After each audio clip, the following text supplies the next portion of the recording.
registrations intentionally left blank.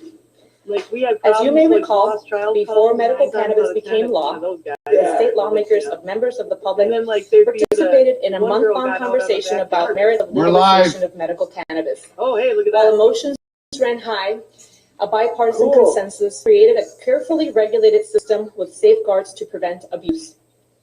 As more states legalize cannabis for recreational use, most recently our Midwest neighbor Michigan, by ballot initiative, Minnesota has thus far been reluctant to engage in the kind of serious conversation that happened 5 years ago. Many have asked me why I'm carrying this bill, and I answer because it makes sense and the time has come to have this important conversation.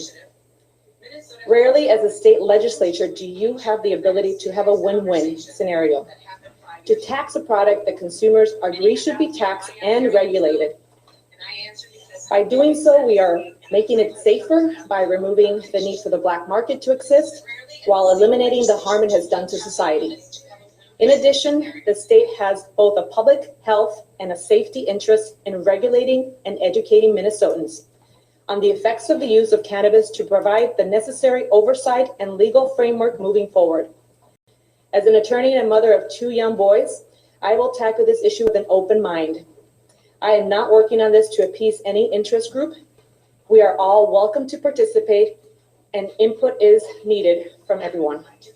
My intent is that we responsibly regulate all aspects of cannabis use by first prohibiting the use of sale to minors under 21 years, keep current law prohibiting impaired driving, that is existing law, uphold the Clean Indoor Air Act, protect employer rights to keep the workplace safe, protect landlord rights to prevent smoking on their property, keep local control to regulate the production and sale in local communities, establish rules on the operation of dispensaries, Did you and just say develop to a tracking prevent system smoking seed to on their sale. properties? I don't We like also that will one. distribute revenue to mental health services, training for police, and public health education for teens about the potential health consequences of cannabis use. We allow for expungement of cannabis crimes from records previously convicted persons, and we dedicate funding to communities disproportionately affected by the prohibition. We know the time has come to have this debate. Even Governor Tim Walz indicated that he would sign a recreational cannabis bill into law should it reach his desk. Public opinion polling conducted prior to the midterm elections also found that 56% of Minnesotans favor legalization. In sum, our bill will do the following: attempt to eliminate the black market sales of cannabis, study the effects of cannabis related to potency levels and dosage for safe driving, warn the public about consumption if you have risk factors for addiction, restrict access to youth, and decriminalize the expunge past violent offenses. It would also fund studies by the scientific community that are peer-reviewed on mental health impacts and risk factors. With that, I will pass it on to my chief author in the House, Senator Mike Gregory. Thank you, Senator Franson, for your leadership on this issue. I'm Mike Franson, State Representative for 45B, Chair of the Government Operations Committee. Senator Franson provided a great summary of the bill, reiterating that. I do say, however, the issue of cannabis is one that's moving really fast around the country. Have at least, as you know, a vast majority of states have at least a medical cannabis program in place, and many have moved to recreational cannabis as well. At a certain point, it will become inevitable here in Minnesota. And so we have 2 options in front of us. One is to attempt to get in front of this issue and put strong public health provisions in place. The other is to wait for it to come to us. So we think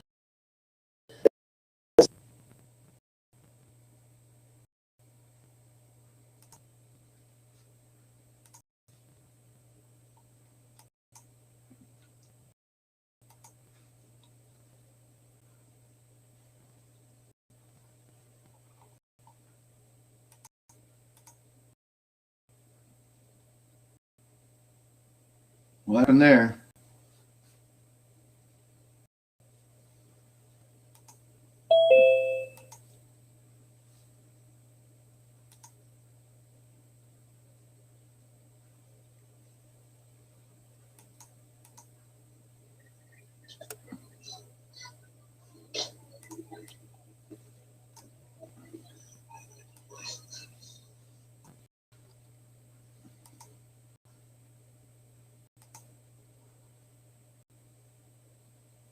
49, Edina, West Bloomington, Eden Prairie.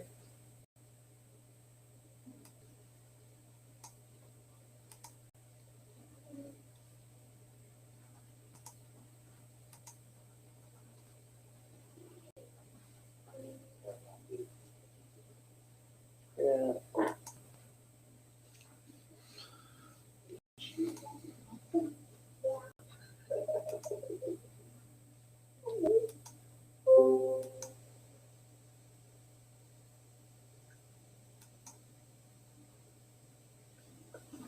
So that was interesting. What's going on, guys? I didn't like her comment about what she said about protection for landlords to prevent smoking. Did you hear that? I did hear that. You know, and of course that would go, that would go in accordance to our Clean Door Act, but at the same time, there's got to be an exemption for medical patients if they're using flower or vaping, or Well, Because sorry, that folks, was- that our feed went down. Oh, is that why it's stalled right here? I thought. I think so. Did you redo it?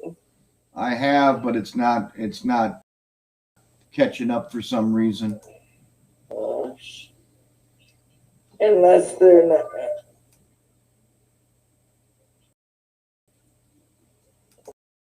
It was really glitchy on the live too.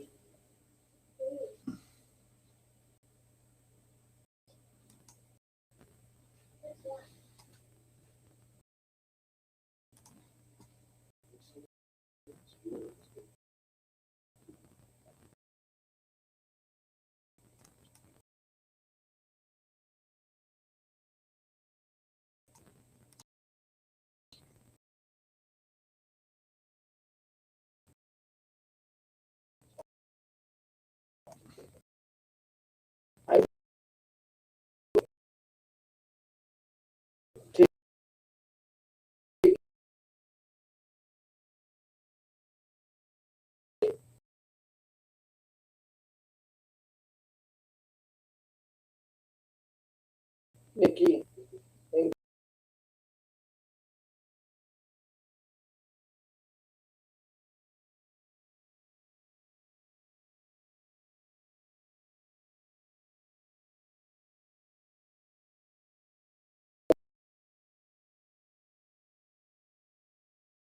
Go get it. We'll figure it out. And I can hear the voice. Right, I think it is.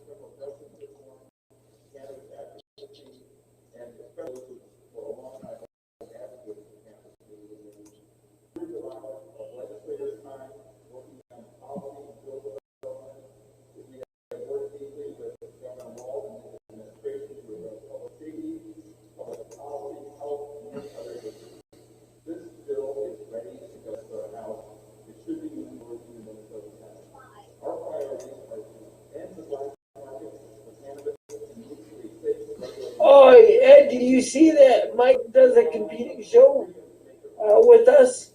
You see that? Oh, is there? Yeah.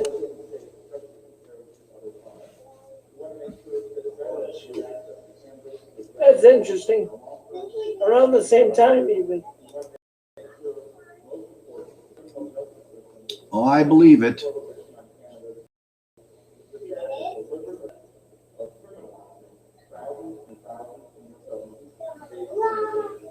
Can't hardly hear Ryan.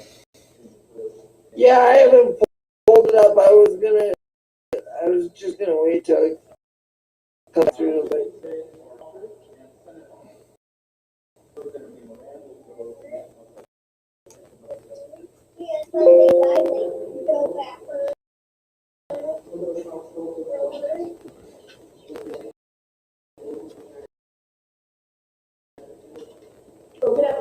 actually,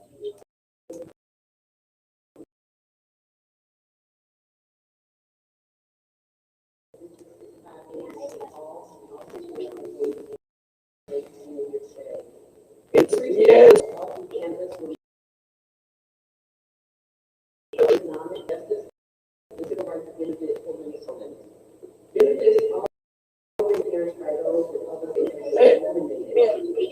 And then there's Rita Moran. She's good on these issues.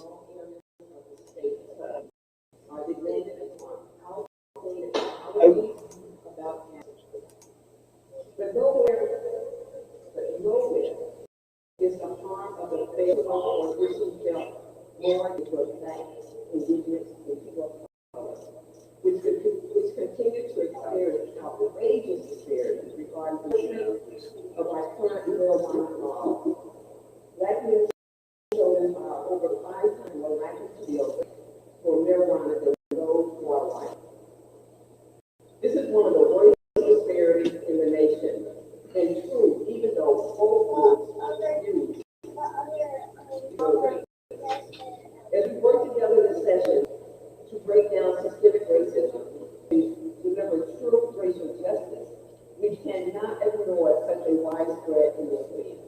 Lawmakers on both sides of the aisle have a responsibility to not just recognize the injustice, but intentionally work to eliminate it. Abuse, legalization will help those who have been disproportionately impacted have an opportunity to live their lives and contribute to society by participating in the workforce. We want people to be self-sufficient, capable, and able to take care of themselves and their family. This is what we have to do for that. We have listened to people and human concerns. When we had time to study the impact, when we can't have time to study it. Now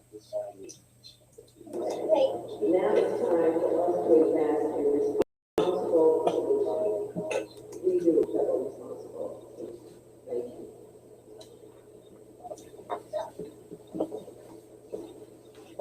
Hello everybody, my name is Jess Hansen. I represent the District 56A. I'm new to the legislature, so I'm advocating for cannabis legalization. I've been advocating alongside advocates since 2017. Are you able to turn the feed on or not? Well, I'm listening to it right now. I'm sharing it. It's just not coming across, Daryl. Right. And those who have been most directly impacted by the current system of prohibition. As we travel the state to talk with Minnesotans about legalization, But I was saying, are you able to share the video or not? I'm trying to share it, Daryl. Yeah. An ever-increasing number of Minnesotans see that full legalization is the solution because prohibition is the problem. We've heard stories from Minnesotans from all sides of the aisle who feel that cannabis is a healing plant that they want safe, legal access to without the risk and fear of criminalization. We heard them tell us loud and clear that the current system is causing more harm than good. The most multi-partisan issues of our time, with support diverse backgrounds, along a wide range of political spectrums, political affiliation, and ideology. Together, we can establish a state regulatory framework that will allow us to address the harms of prohibition and begin a reparative journey toward the better outcomes that our community deserves. We'll work to create a regulated industry that respects the personal freedom of cannabis users, that increases public safety, that improves public health, that creates scale economic development and job creation statewide, and one that follows our efforts to protect for racial and social justice. As states around the nation establish their market, the time is now to move forward with full legalization of adult use cannabis industry. We have the opportunity to build the best model in the nation, and I am honored to have the opportunity to amplify the voices of our communities, alongside leaders like those who are with me today, and the rest of the amazing team of legislators